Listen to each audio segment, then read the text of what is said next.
നടൻ ഷാറൂഖ് ഖാന്റെ മകൻ ആര്യൻ ഖാനെ സംവിധാനത്തിൽ പുറത്തിറങ്ങിയ വെബ് സീരീസായ ദ ബാഡ്സ് ഓഫ് ബോളിവുഡിനെതിരെ ഫയൽ ചെയ്ത മാനനഷ്ട കേസിൽ നെറ്റ്ഫ്ലിക്സ്, റെഡ് ചില്ലീസ് എന്റർടൈൻമെന്റ് എന്നിവരോട് വിശദീകരണം തേടി ഡൽഹി ഹൈക്കോടതി. IRS ഉദ്യോഗസ്ഥനും മുൻ നാർക്കോട്ടിക്സ് കൺട്രോൾ ബ്യൂറോ സോണൽ ഡയറക്ടറുമായ സമീർ വാങ്കഡെ നെറ്റ്ഫ്ലിക്സ് പരമ്പരയ്ക്കെതിരെ രംഗത്തെത്തിയിരുന്നു. ഷാറുഖ് ഖാന്റെ മകൻ ആര്യൻ ഖാന്റെ സംവിധാന അരങ്ങേറ്റമാണ് ബാഡ്സ് ഓഫ് ബോളിവുഡിനെതിരെയാണ് സമീർ വാങ്കഡെ രംഗത്തെത്തിയത്. നിർമ്മാതാക്കൾക്കെതിരെ ഡൽഹി ഹൈക്കോടതിയിൽ അദ്ദേഹം മാനനഷ്ടത്തിന് കേസ് ഫയൽ ചെയ്തു. മയക്കുമരുന്ന് വിരുദ്ധ എൻഫോഴ്സ്മെന്റ് ഏജൻസികളെ തെറ്റിദ്ധരിപ്പിക്കുന്നതും മോശമായി ചിത്രീകരിക്കുന്നതും അദ്ദേഹത്തിന്റെ പ്രശസ്തിക്ക് കളങ്കം വരുത്തുന്നതും ചൂണ്ടിക്കാട്ടിയാണ് കേസ് നൽകിയത്. 2 കോടി രൂപ നഷ്ടപരിഹാരം വേണമെന്നും സീരീസ് സംപ്രേഷണം നിർത്തിവെക്കണമെന്നും പരാതിയിൽ പറയുന്നുണ്ടായിരുന്നു. സീരീസിലെ കഥാപാത്രങ്ങൾ സത്യമേവ ജയതേ എന്ന് പറഞ്ഞതിനു ശേഷം അശ്ലീലാംഗ്യം കാണിക്കുന്ന ഒരു രംഗത്തിനെതിരെ സമീർ വാങ്കഡെ തന്റെ ഹർജിയിൽ എതിർപ്പുന്നയിച്ചിരുന്നു. ഇതുമായി ബന്ധപ്പെട്ട് കോടതി ഇടപെടൽ ഉണ്ടായിരിക്കുകയാണ്.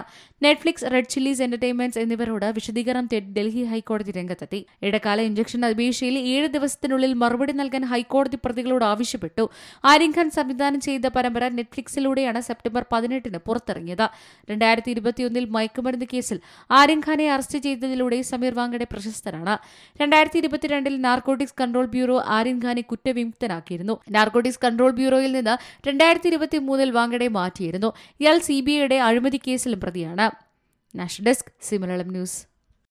ഏറ്റവും പുതിയ വാർത്തകളും വിശേഷങ്ങളും വിരൽ തുമ്പിലറിയാൻ സീ മലയാളം ന്യൂസ് എല്ലാ ഡിജിറ്റൽ പ്ലാറ്റ്ഫോമുകളിലും ലഭ്യം.